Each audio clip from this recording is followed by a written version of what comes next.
Hello, everyone, and welcome to this webinar. I'm Eli Klutstein, JPC's Director of Content and Media. We are now in week number 6 of the Iron Swords War. The IDF is intensifying its pressure on Hamas in the Gaza Strip and is fighting in the vicinity of the headquarters of the terror organization. At the same time, Hezbollah seems to launch more and more attacks into Israel and what may eventually become a full-scale war in that front as well. How will Israel proceed, and does it have any long-term plans? To discuss this alongside other aspects of the war, we host today again Dr. Eyal Hulata, former National Security Advisor, who will share with us his thoughts about the current situation and his insights about how this war looks like from his current location, Washington, D.C. Hello, Dr. Hulata. Thank you again for joining us today. Thank you, Eli. Thank you, everybody. I see some recurring names, so I guess some of you have met me before. To those of you who are new to this setting, I was National Security Advisor until January, and I've been in Washington, D.C. for the last 3 months in the Foundation for Defense of Democracies. Of course, since the war started, everything is focused on the war on various fronts. So I'll start with giving some key understanding of what I think is crucial to watch in these coming days. And as always, we'll open it to questions, and I'll try to address the things that are on your minds. So I think the most pressing issue is the situation in the north. We've been talking about it since the beginning of the war. Israel has no desire to open another front, and I think that Hezbollah have been very, they've been tiptoeing. They have to project some kind of solidarity with the resistance with Gaza, but they also, for various reasons, I think, fair to say, are not interested in getting into the war now. I've said in previous sessions, I don't think it's deterrence by any sort of way. I think it's more a calculated analysis that there is no point in eroding two proxies of Iran in the same strike, and to keep them to future needs. But it is evolving, more and more firing. The numbers I got yesterday suggest that there were more rockets from Lebanon than rockets from Gaza by absolute numbers.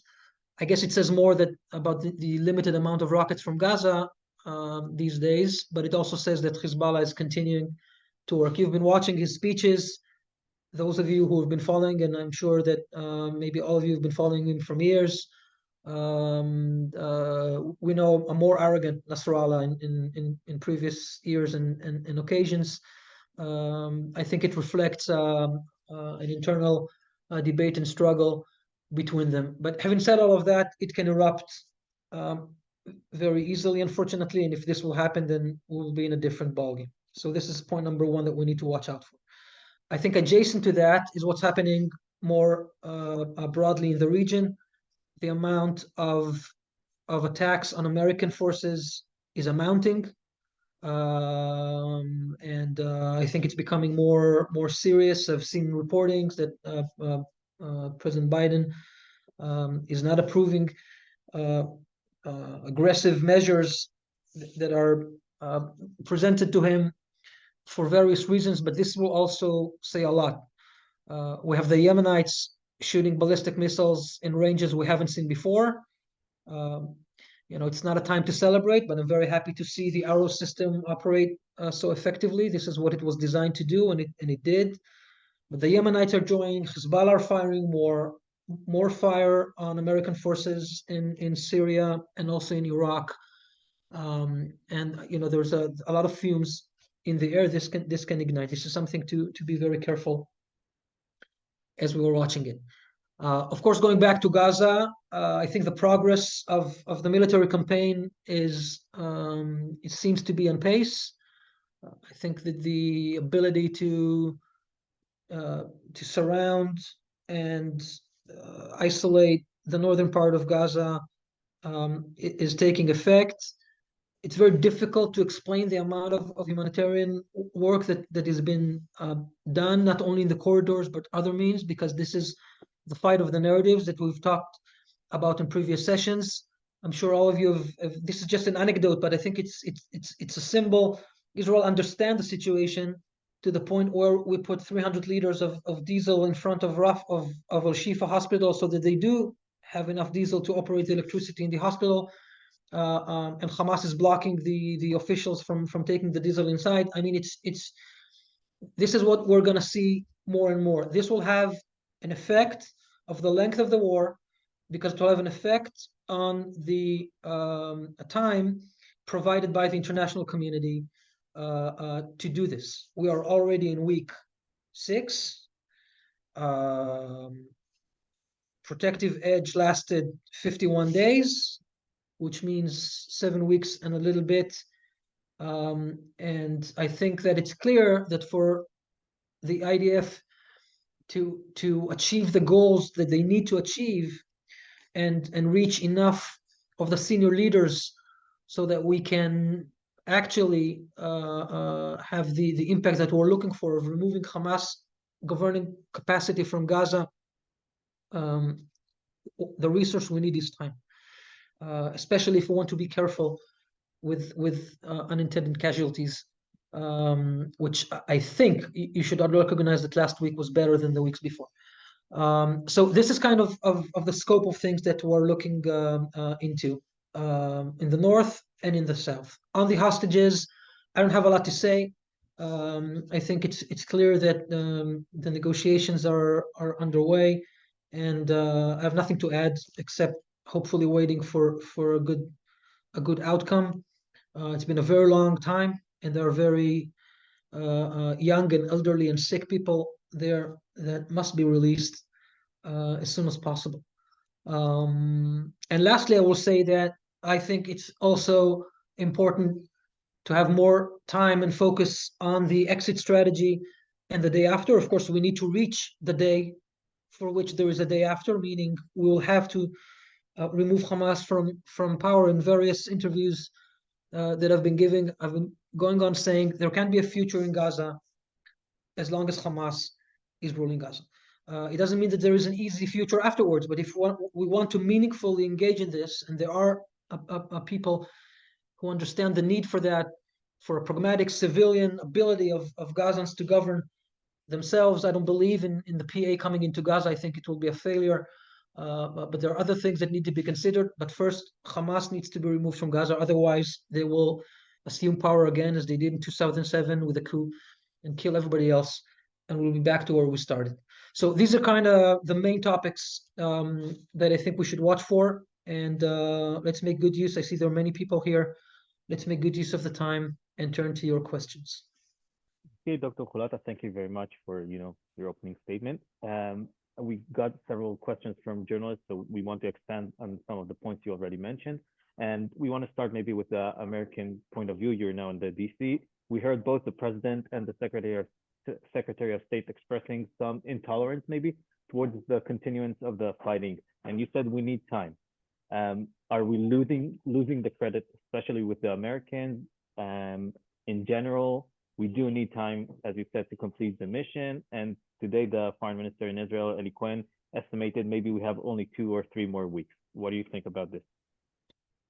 So, first of all, I mean, broadly speaking, the amount of support and legitimacy that Israel is getting from the international community at large, and specifically from the Americans, is unprecedented. And that is important. And I think that there is an understanding across all of the ranks in Washington that Hamas must be removed and that the goal is set. Of course, the issue is the ability to hold the line while there are many civilians in Gaza hurt, and with the humanitarian situation in the south deteriorating. Those are 2 things that are crucial to the point. I've said before, and I'll continue to say this, I think Israel should and must do more to ease the humanitarian situation in the south. First, because I think it's important to do this morally, but of course, there's also the angle of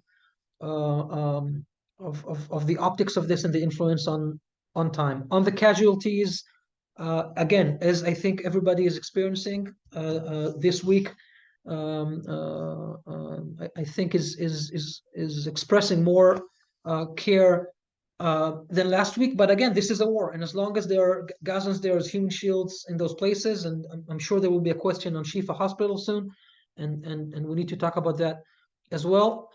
This is the case. I would, if I need to guess, I think our time is mounted in weeks, not in months. But to be fair, I said that 2 weeks ago, and I don't see that the pressure is steep, mainly because I think Israel is doing important things in easing up what they can in this regard. So, but again, this any war cannot last forever, and I think we should expect that in a matter of weeks we will need to get into a new phase of that's what it looks like, and what will that be depends on the achievements on the ground and from the air, and with the hostages and other issues. Okay, the New York Times is asking about the long-term overview of Gaza, if the PA can actually control Gaza or if it can't, so why not? And if Israel has any other plans maybe to Gaza in the day after the war. So okay, to ask if Israel has a plan. So one of the things that I think are very, very clear is that Israel was completely taken by surprise. Israel did not have a plan, as funny as it may sound now, to actively remove Hamas from its leading role in Gaza. On the contrary, Israel for many years, I think almost throughout Netanyahu's years as prime minister, but also during our government,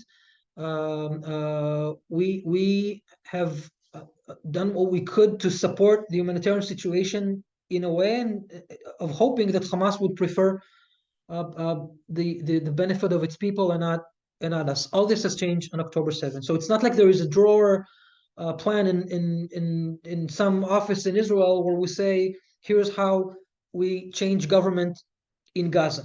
I think, and rightly so, Israel is not in the business of reshaping governments of neighboring countries for about 40 years, and I'm not sure that we should start now. Having said all of that, my personal belief, and I think many share that also here in Washington, it's not that the PA can just step into Gaza and take over. The PA is a dysfunctional organization as it is. It's not like their performance in the West Bank is very promising. It's not like their ability to maintain security in the West Bank is promising over the last few years. Israel need to engage more and more, not because we want to, but because we need to.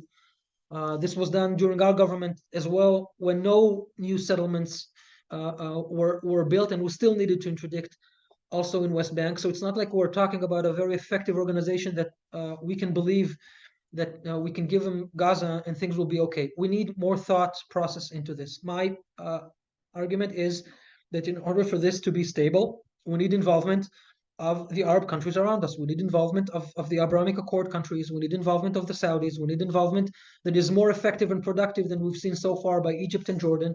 This needs to be orchestrated. It's a lot of work.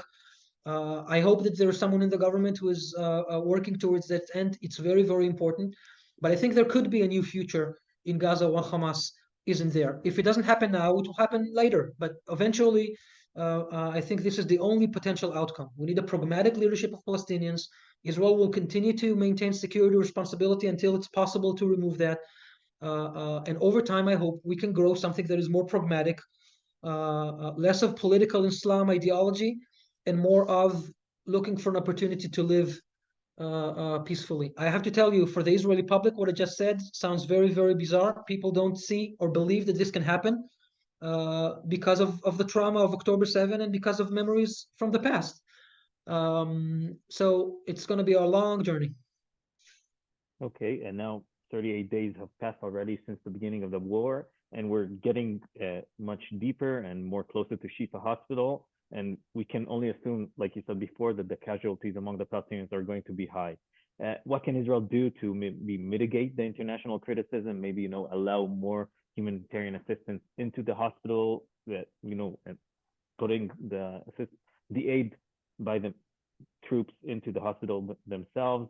And another question, which another reporter asked, which maybe relates to this, is do the progress of the IDF has anything to do pressure maybe on Hamas, which can allow the terms of any negotiation about the hostages to become more realistic? So on the second, I think are related to that before. I hope so. Again, I'm not in a position to kind of have a good feeling on what's the pressure on Hamas leadership at the time.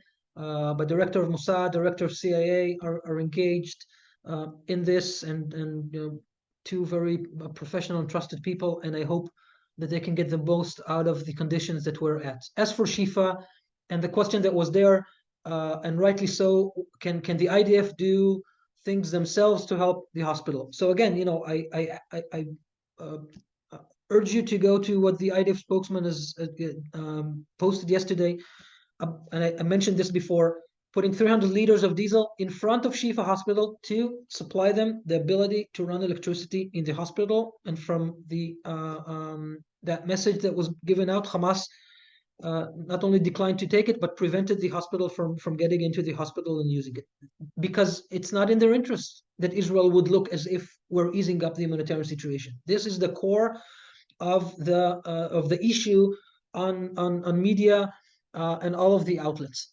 Can Israel do more? I will say definitely, of course, we can do more. Are we granted the credit for what we're already doing? I think not. I think that it's very, very difficult for Israel to put out what we're doing, because there is a narrative and it's growing, that Israel is not doing enough, and eventually this needs to stop with all of the calls for the ceasefire. I'm optimistic by the fact that there are world leaders in the UK, of course in the US, and also in Germany, that are saying that they understand that a ceasefire now is a trophy to Hamas and not constructive to ending this war in a way that can also look into the future. This is the balance we're running.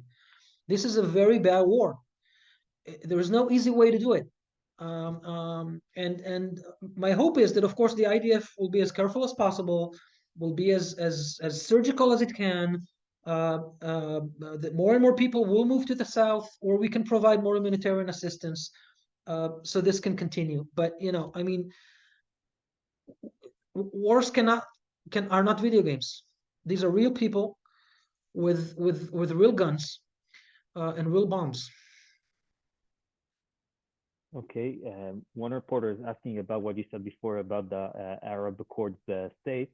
We saw last week, a gathering or conference of the Arab League and the Islamic Cooperation Organization, and some people said that despite everything that went on there, Saudi Arabia, which was the host, didn't say anything against the normalization process with Israel. So, Right. is there any prospects again for this to continue in the future? So, I mean, I think if we look carefully on the messages of the Arab countries, and this is also a message that I've been saying continuously over the weeks that I meet you and in interviews and others, I think those countries understand that this is a local war for Israel, but this is a regional problem for them. Political Islam, Islamic Brotherhood at its core, has gone more violent than anyone has imagined. And none of those countries believed that a terrorist group of Islamic Brotherhood can be as violent as ISIS. But still, it happened, and they know what that means. They know what that means in Saudi Arabia and in the UAE and in Bahrain and also in Egypt and Jordan, even if their leaders are more, I will say, afraid to kind of stand in front of their streets and the rage that they're experiencing. The leaderships do understand this. The national security establishment do understand this, and I think this is why we're hearing, I wouldn't say supportive comments, because this is a war and people are getting killed. I don't expect the Emiratis to clap hands at Israel, but we're hearing supportive messages in the sense that they're continuing to condemn Hamas, and they do recognize that there is a cause and effect here, and the blame is on Hamas and not on Israel. And I think that MBS, he didn't go as far as saying this, but he was open not only to continuing the normalization process. He did not condemn Israel, and he did say things about Hamas and their responsibility, which I think is very, very important. I think for his view, he knows that the only way to move ahead and to have some kind of stability in the region goes through removing from Hamas, not only in Gaza, also in the West Bank, and pushing down on Islamic Brotherhood and Islamic political Islam in extreme political Islam in the region. This is in its core of his interests as well. And I think this is why we've seen him say what he said. And this is, I wouldn't say optimistic because it's going to be a very long journey and very difficult. But my hope is that we can find a process conducted together with those countries. Another question is about the other side of the equation, I would say. How does things look like from the Iranian perspective at the moment after almost 6 weeks, as we said before? Was this war actually worth the cost, that maybe removal of Hamas from Gaza? Was it worthwhile? Maybe losing even Hezbollah in the future if this escalates into a full-scale war? How does it look from the Tehran perspective, actually? Yeah. Um, we have a saying, we used to say this for years: the Iranians will fight the Israelis to the last Palestinian, to the last Lebanese, to the last Syrian, to the last Iraqi, and also they added to the last Yemenite. I think when you're Iran and you see us, Israel, preoccupied with regional, local problems in this way, then they gain a lot strategically. I think for them, if the normalization process with Saudi Arabia had materialized, that would have been two problems. The first is the narrative that Israel is an infidel that must be removed from the region because of Islam. Well, here comes the most important Sunni country with responsibility of the holy shrines, accepting Israel in the region as an equal partner. And the second, of course, is the agreement with the U.S. that would increase the presence of the Americans in the Gulf and in the region even more. Iran couldn't take that. So, I think that for them, the fact that they were able to derail that process is a good gain.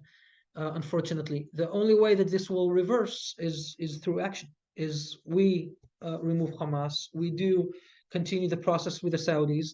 American involvement in the region is already higher than they expected.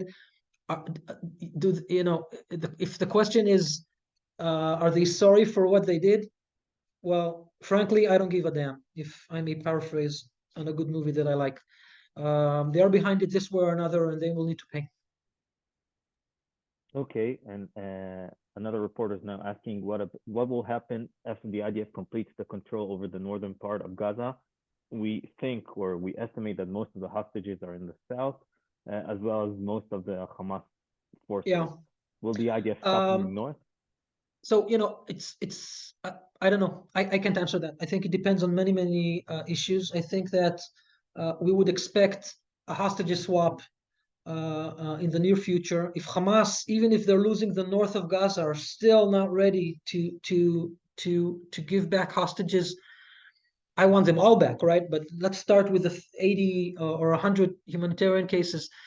If Hamas won't be willing to engage even after that, then maybe Israel will need to continue. I mean, we need to get this done. In what way and how this will happen, I'm not in a position to say. My hope is that we won't get to that. My hope is that we will be able to put enough pressure on them from the operation in the north, and to make progress in a meaningful way. That's my hope. I think everybody hopes that. Okay, another question regarding to the Yemenites launching of missile last week. It was a ballistic missile that was, intercepted in space, like you said before, by the Arrow system. Um, are there any red lines of Israel to retaliate, maybe to react against the Houthis, maybe the Americans? We didn't see anything from their side at this moment.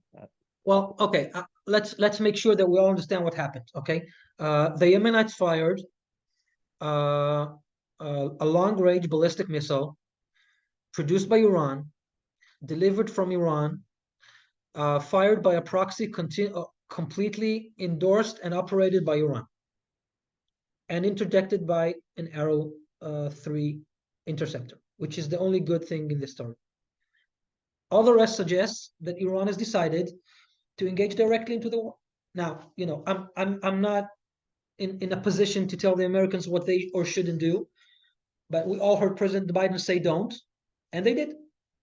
What does that mean for the United States? Is a question for the United States. I'm not in a position to answer on their behalf. As it comes to Israel, my recommendation wouldn't be to go after the Houthis. The Houthis are a minor sideline episode, and their capability to damage Israel is limited, and now everybody knows that.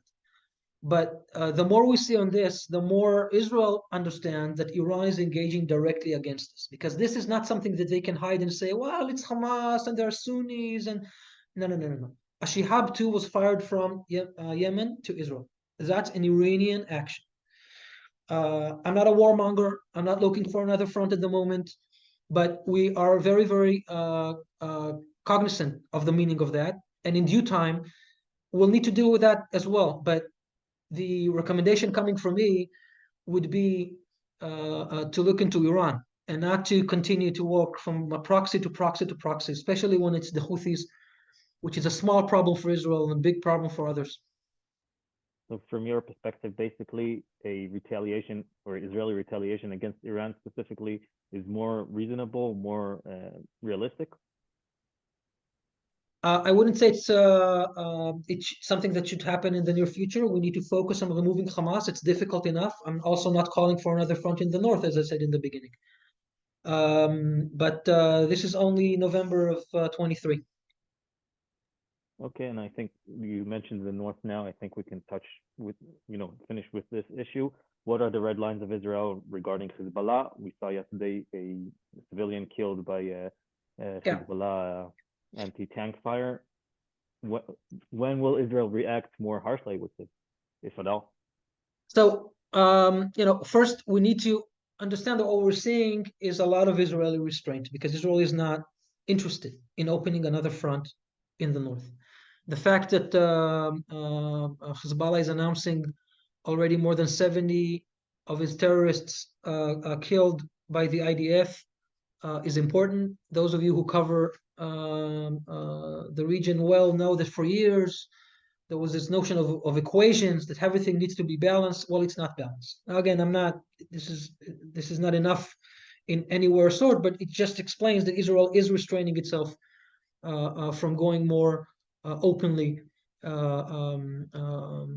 in full force in Lebanon. I think all that we're doing is interdicting their actions. We have good intel, we know where they are, and we're able to hit them before they hit us most of the times. Yesterday was an unfortunate incident where they did fire the I think it was an anti-tank missile, and killed one and injured five workers of the electricity company.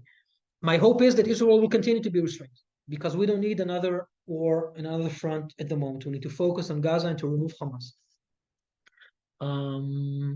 And I never liked the using of red lines, especially because once we put them out there, we incentivize our adversaries to see what happens if we cross it, because they have a different logic and morale base than we do. So I won't put red lines in this on this as well. Israel is cautious, needs to continue to be cautious, and I hope it doesn't deteriorate to a war.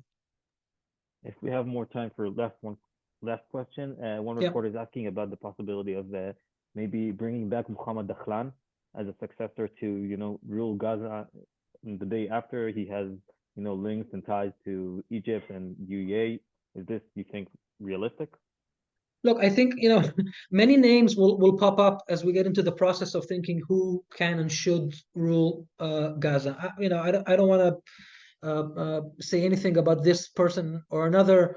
Some of them I prefer, some of them not, but for sure, an Israeli endorsement to anyone will not be something that is viable for any of them. But I think what stands behind the question is that this problem shouldn't only be Israel. Right? Muhammad Akhlan is not in Gaza. To the best that I know, he lives in the UAE somewhere, and their involvement will be crucial here as well. But eventually, we will need a more pragmatic leadership of Palestinians, of Gazans, that will be able to take the responsibility and run the civil aspects of the needs of the humanitarian and of the people, of the population in Gaza. They will need to be distant from Hamas in affiliation.